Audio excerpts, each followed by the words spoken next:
ইসরে, রবিনা টন্ডন কল্পনাও করতে পারেনি এইরকম কিছু একটা হবে। এদিকে প্রীতি জিন্টা আমির খানকে কি এভাবেই করলো অপমান? আবার গুরু রান্ধাওয়ার গান নিয়ে হচ্ছে চরম সমালোচনা, সব মেয়েরা গেছে খেপে। আর ভালো করতে গিয়ে যা ঘটলো কাজল আগরওয়ালের সাথে, এই সব মিলিয়ে আজকের বলিউড গসিপসে আছে একের পর এক মজার কাহিনী। তো শুরু করা যাক।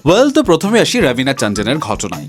ও মাই ডগের স্পেশাল স্ক্রিনিং এ একেবারে দিব্যি হাসি মুখে কুকুরের সঙ্গে ছবি তুলছিল রবিনা। খেয়ে জানতো কয়েক সেকেন্ড পরেই এমন সিন হবে। ছবি তোলা শেষ করে দাঁড়াতেই কুকুরটা হঠাৎ করে তার জামার হাতের দিকে ঝাঁপিয়ে পড়ে কামড়ে ধরার চেষ্টায়। মানে আর একটু হলেই রেড কার্পেট ফটো সেশন থেকে সরাসরি হসপিটাল সেশন হয়ে যেত। তবে ইন্টারেস্টিংলি রবিনা একদম প্যানিক না করে কুল মাথায় সিচুয়েশন হ্যান্ডেল করে, এমনকি পরে কুকুরটাকেও আদর করে। কোরিয়ান ফুড লাভারদের জন্য চালাক নিয়ে এলো ramen drop shoulder T shirt. Cream colour ও সামার ফ্রেন্ডলি এই টি শার্টের সামনে আছে পাফ প্রিন্টে কোরিয়ান লেখা চিট ডে আর ব্যাকে কালারফুল প্রিন্ট। ইউনিক এই প্রোডাক্টটি পেতে ভিজিট করুন www.chalak.com।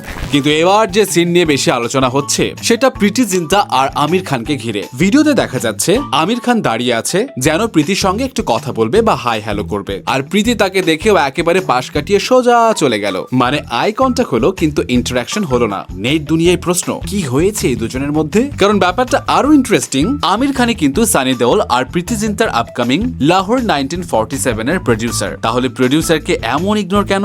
অবশ্য আসলে তাদের মধ্যে কোনো সমস্যা হয়েছে কিনা সেটা এখনো জানা যায়নি। তাই আপাতত পুরো বিষয়টাই নেটিজেনদের স্পেকুলেশন। আর এদিকে গুরু রান্ধাওয়ার ফাইন সিটি নিয়ে তো আরেক কাণ্ড। কর্পোরেট অফিসের সেটআপে মেয়েদের যেভাবে প্রেজেন্ট করা হয়েছে সেটা নিয়ে সোশ্যাল মিডিয়াতে বেশ ক্রিটিসিজম চলছে। বিশেষ করে উইমেনকে অবজেক্টিফাই করার অভিযোগ উঠেছে। আর গানের লিরিক্স আর কোরিওগ্রাফি নিয়েও চলছে কথা। দুষ্টু পাবলিক তো এর মধ্যে এক ধাপ এগিয়ে বলছে, আগে তো ভালোই গান বানাতেন, এখন দেখি টনি কক্করের ফর্মুলা ফলো করা হচ্ছে। তবে মজা বাদ দিয়েও এবার গানটার প্রেজেন্টেশন নিয়ে যে অনেকের আপত্তি সেটা কিন্তু পরিষ্কার।